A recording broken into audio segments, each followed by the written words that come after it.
Hello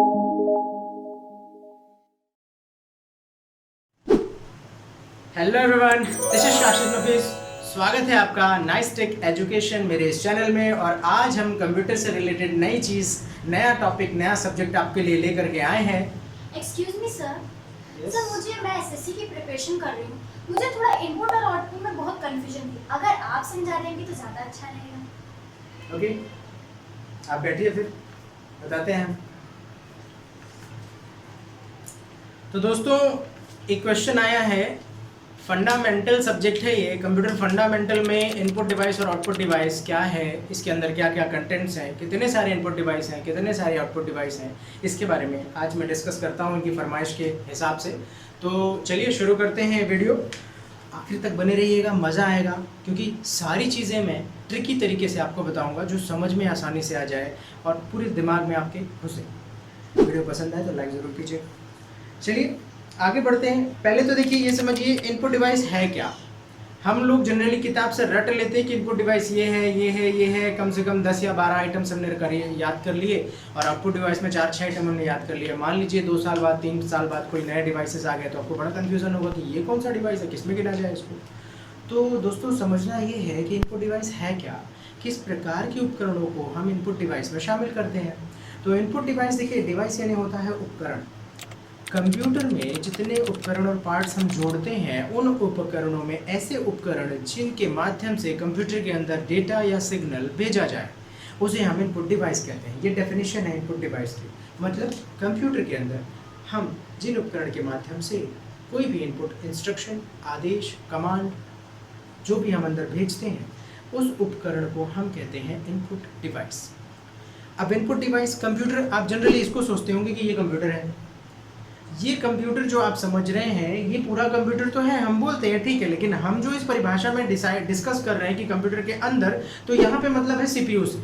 ये जो CPU आपको दिखाई दे रहा है, इस सीपीयू से हम बात करते हैं, हम कन्वर्सेशन करते हैं, हम इस सीपीयू में इंस्ट्रक्शन भेजते हैं, हम इसी सीपीयू से जवाब प्राप्त करते हैं। तो जब हम इनपुट इंस्ट्रक्शन देते हैं तो वो इस सीपीयू की तरफ जाता है, और रिप्लाई में हमें मॉनिटर में जवाब मिलता है, प्रिंटर में जवाब मिलता है, स्पीकर में जवाब मिलता है, प्लॉटर में जवाब मिलता है, प्रोजेक्टर में जवाब मिलता है। अलग अलग जगह हमें इसके आउटपुट मिलते हैं।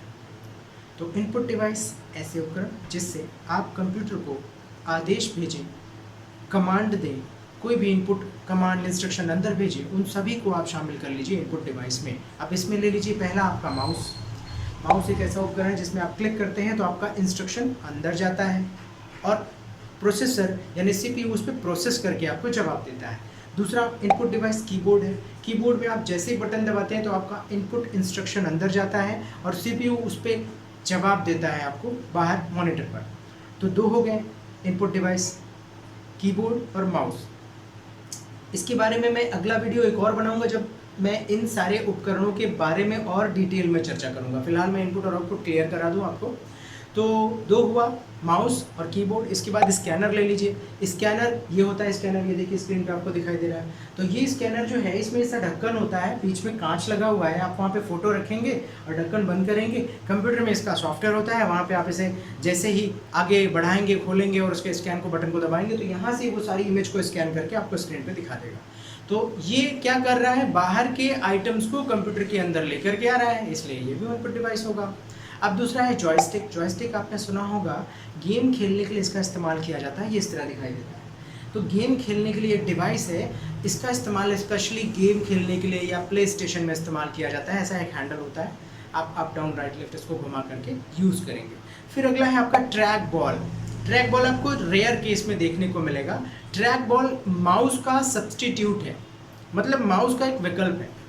माउस जो है आप किसी सरफेस पर चलाते हैं। माउस को चलाने के लिए एक सरफेस की ज़रूरत होती है, टेबल पे, दीवार पे या किसी कागज़ पे, पेपर पे रख के आप चलाएंगे। लेकिन ट्रैक बॉल को किसी सरफेस की ज़रूरत नहीं होती है। जैसे मैं अभी खड़ा हुआ हूँ और मैं कंप्यूटर चला करके यहाँ पे आपको कुछ दिखाना चाहता हूँ, तो मुझे टेबल पे हाथ रखना पड़ेगा और माउस मूव करना पड़ेगा। पर ट्रैक बॉल क्या होता है, इस तरह होता है, ये दिखाई दे रहा है आपको। इसे आप ऐसे हाथ में रखेंगे और उसमें एक बॉल लगी होती है, उसको आप घुमाएंगे चारों तरफ, तो वहाँ पर माउस पॉइंटर जो है मूवमेंट लेगा और उसी को क्लिक कर देंगे तो क्लिक हो जाएगा। इस तरीके से ये काम करेगा। तो ट्रैक बॉल माउस की तरह काम करने वाला एक डिवाइस है। ये भी इनपुट डिवाइस है, क्योंकि बटन दबाते हैं तो इंस्ट्रक्शंस अंदर जाते हैं। इसके बाद अगला इनपुट डिवाइस है आपका जॉयस्टिक हो गया, ट्रैक बॉल हो गया, लाइट पेन एक पेन होती है, स्क्रीन पर टच करके आप काम करेंगे, इस तरह दिखाई देती है। तो ये भी इनपुट इंस्ट्रक्शन अंदर भेज रही है, इसलिए ये इनपुट डिवाइस होगा। टच स्क्रीन जो है आपकी स्क्रीन पर आप टच करेंगे तो आपका इनपुट इंस्ट्रक्शन अंदर जाएगा, तो ये भी इनपुट डिवाइस है। लेकिन कुछ ऐसे उपकरण हैं जो इनपुट में भी शामिल किए जाते हैं और आउटपुट में भी शामिल किए जाते हैं। टच स्क्रीन उन्हीं में से एक डिवाइस है।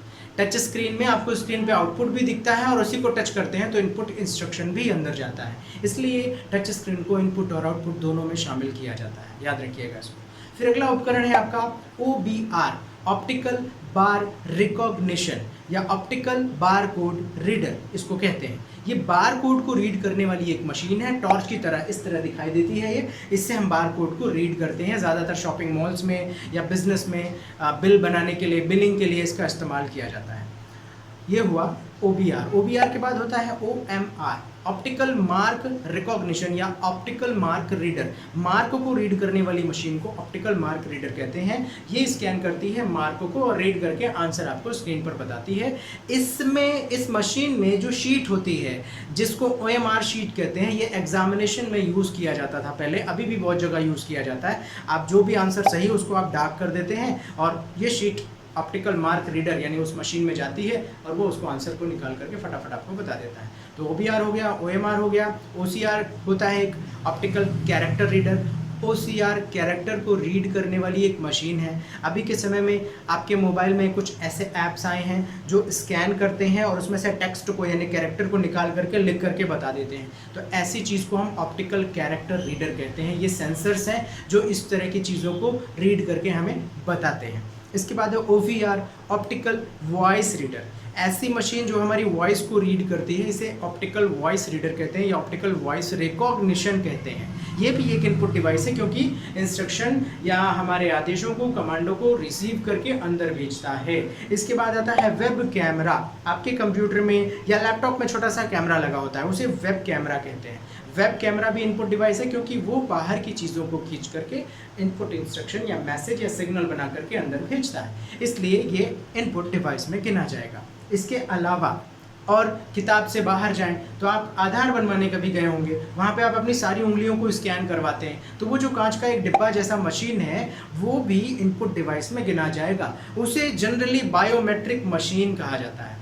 बायोमेट्रिक मशीन को दूसरे शब्दों में आप थंब रीडर या फिंगरप्रिंट रीडर भी कह सकते हैं। तो इस डिवाइस को इनपुट डिवाइस में इसलिए शामिल किया जा रहा है क्योंकि हमारे फिंगरप्रिंट को रीड करता है और कंप्यूटर के अंदर स्टोर करता है ले जा करके, तो ये मशीन भी इनपुट डिवाइस में गिनी जाएगी। आधार में आपने एक और चीज़ देखी होगी, आपकी आंखों पे लगाया जाता है बड़ा सा, उसे बोलते हैं आइरिस स्कैनर। आपकी आंखों की रेटिना को रीड करता है और कंप्यूटर में ले जा करके सेव कर देता है। तो इस तरह की मशीन को भी हम इनपुट डिवाइस में शामिल करेंगे क्योंकि हमारे चीज़ों को रीड करके कंप्यूटर के अंदर भेज रहा है। तो यहाँ पे और भी कई चीज़ें आ गई। इसके अलावा और क्या मिलेगा, देखिए आपको किताब के बाहर बहुत सारी और चीज़ें मिलेंगी, तो इसको रटने की ज़रूरत नहीं कि इतने ही आइटम इनपुट डिवाइस में शामिल किए जाते हैं। कोई भी ऐसे उपकरण जिससे कंप्यूटर के अंदर इंस्ट्रक्शन जा रहा है उसको आप इनपुट में शामिल कर लीजिए और बाहर आ रहा है तो उसे आउटपुट में शामिल कर लीजिए। अब दूसरा जो टॉपिक है वो डिस्कस करते हैं। दूसरा टॉपिक है आउटपुट डिवाइस। तो ऐसा उपकरण जिससे कंप्यूटर की तरफ से आपको कुछ प्राप्त होता है उसे आप आउटपुट में शामिल कर लीजिए। For example monitor. मॉनिटर में आपको प्राप्त होता है, मॉनिटर से अंदर कुछ नहीं जाता, अच्छे से जानते हैं आप। स्पीकर से अंदर कुछ नहीं जाता, स्पीकर से आपको प्राप्त होता है। प्रिंटर के अंदर कुछ नहीं जाता, प्रिंटर से आपको प्राप्त होता है। तो ये सारे उपकरण जो हैं ये आउटपुट डिवाइस में शामिल किए जाते हैं। अब मॉनिटर में आप आएंगे तो मॉनिटर जो होता है, मॉनिटर आपका पहले बड़ा वाला इस तरह का मॉनिटर चलता था जो टीवी में यूज़ किया जाता था, इसके पिक्चर ट्यूब पीछे से बड़ी होती थी। इस मॉनिटर को हम कैथोड रे ट्यूब मॉनिटर कहते हैं, CRT मॉनिटर। ये मॉनिटर बिजली बहुत ज़्यादा लेता था, आंखों के लिए नुकसानदायक भी था, स्पेस भी ज़्यादा लेता है, गर्मी भी बहुत पैदा होती थी। इसका दूसरा सब्सटीट्यूट, दूसरा विकल्प निकाला गया पतला सा मॉनिटर, और पहला इस पतले मॉनिटर में पहला वाला जो मॉनिटर है ना उसका नाम है TFT monitor, thin film transistor इसे कहते थे। TFT में पतला तो था, जगह कम घेरता था, बिजली भी कम खर्च होती थी, लेकिन ये जो है इसकी जो पिक्चर क्वालिटी उतनी शानदार नहीं थी। मतलब ज़रा भी डायरेक्शन टेढ़ा मेढ़ा करेंगे तो पिक्चर क्वालिटी का कलर जो है ख़राब हो जाता था। उससे और बेटर क्वालिटी लॉन्च की गई जिसका नाम था LCD मॉनिटर। उसका फुल फॉर्म है लिक्विड क्रिस्टल डिस्प्ले। इस मॉनिटर की स्पेशलिटी, ये TFT से बेटर वर्क कर रही है, पिक्चर क्वालिटी और पिक्चर में कलर जो करेक्शंस है वो बहुत बढ़िया दे रही है। इससे और अच्छी टीवी फिर से, इससे और अच्छा मॉनिटर फिर से लॉन्च हो गया। वो कौन सा? उसका नाम है LED monitor, light emitting diode. इसका फुल फॉर्म है LED का लाइट एमिटिंग डायोड। ऐसा मॉनिटर, ये ऐसा मॉनिटर है जो किसी भी एंगल में आप टेढ़ा करेंगे तो पिक्चर के कलर बिल्कुल भी ख़राब नहीं होंगे, परफेक्ट दिखाई देगा। ज़्यादातर LED का इस्तेमाल टीवी के लिए किया जाता है आजकल समय में, मॉनिटर के रूप में भी इसका इस्तेमाल किया जा रहा है। तो जो मॉनिटर है ना, इसके प्रकार 4 थे, चारों मैंने आपको एक्सप्लेन कर दिए। अब दूसरा जो आउटपुट डिवाइस आता है वो प्रिंटर है। तो प्रिंटर आपने बहुत सारे देखे हैं, कलर प्रिंटर होता है, प्रिंटर की काफ़ी सारे वेराइटीज़ हैं। इसके लिए एक अलग से मैं वीडियो बनाऊंगा जिसमें आप प्रिंटर के बारे में ही समझेंगे। वैसे जनरली समझ लीजिए कि प्रिंटर के प्रकार में impact printer, non impact printer आता है। हम जो इस्तेमाल कर रहे हैं वो नॉन इम्पैक्ट प्रिंटर है, लेज़र प्रिंटर और इंकजेट प्रिंटर। लेज़र प्रिंटर जो होता है ये ब्लैक एंड वाइट प्रिंट मारता है। इसकी पिक्चर क्वालिटी और ब्लैक जो है ये प्रिंटिंग कामों में इस्तेमाल किया जाता है और पिक्चर क्वालिटी या कलर कॉम्बिनेशंस बहुत अच्छे रहते हैं। इसके विपरीत दूसरा जो है वो इंकजेट है। तो इंकजेट प्रिंटर ज़्यादातर कलर में इस्तेमाल किया जाता है। जितने भी कलर प्रिंटर्स होते हैं वो इंकजेट प्रिंटर कहलाते हैं। इसके बाद प्रिंटर से और बाहर निकले आउटपुट डिवाइस में, तो आउटपुट डिवाइस में और क्या आएगा? स्पीकर आएगा। स्पीकर आउटपुट डिवाइस है जिसमें आपको सुनाई देता है। आप हेडफोन को भी शामिल कर सकते हैं आउटपुट डिवाइस में, क्योंकि उसमें आपको स्पीकर यानी गाने सुनाई देते हैं, म्यूज़िक सुनाई देती है। तो हेडफोन को भी आप इसमें शामिल करेंगे। और हेडफोन में अगर माइक लगा है मान लीजिए सामने, तो ये दोनों में आ जाएगा, इनपुट में भी आ जाएगा, आउटपुट में भी आ जाएगा। अच्छा, माइक छूट गया था इनपुट डिवाइस में, तो माइक को भी आप शामिल कर लीजिएगा इनपुट डिवाइस में। हेडफोन आउटपुट डिवाइस हो गया, इसके बाद स्पीकर भी हो गया। अब आता है प्रोजेक्टर। प्रोजेक्टर आपने देखा होगा, छोटे से डिस्प्ले को बड़े डिस्प्ले के रूप में तैयार करने के लिए प्रोजेक्टर का इस्तेमाल किया जाता है। सबसे ज़्यादा इसका इस्तेमाल सिनेमा हॉल में किया जाता है। इसके अलावा बड़ी बड़ी कंपनियों में, डिपार्टमेंट्स में, स्कूलों में, कॉलेजेस में सेमिनार देने के लिए, प्रेजेंटेशन देने के लिए, पढ़ाने के लिए भी इसका इस्तेमाल आज के समय में किया जा रहा है। इसका काम है छोटे से डिस्प्ले को बड़े डिस्प्ले में कन्वर्ट करना, प्रोजेक्टर का। प्रोजेक्टर के बाद प्लॉटर एक डिवाइस है जो कि प्रिंटर का ही एक प्रकार है। ये इंजीनियरिंग, ड्राइंग और भी बड़े बड़े तरह के प्रिंट आउट निकालने के लिए इस्तेमाल किया जाता है। तो दोस्तों, मैंने यहाँ पे इनपुट डिवाइस और आउटपुट डिवाइस दोनों एक्सप्लेन किया। आशा करता हूँ आपको बढ़िया समझ में आया होगा, और जिनके लिए भी ये वीडियो काम का हो सकता है उनके साथ ज़रूर शेयर कीजिएगा, लाइक कीजिएगा, सब्सक्राइब कीजिएगा। तो आने वाले वीडियो तक के लिए हैव अ गुड डे।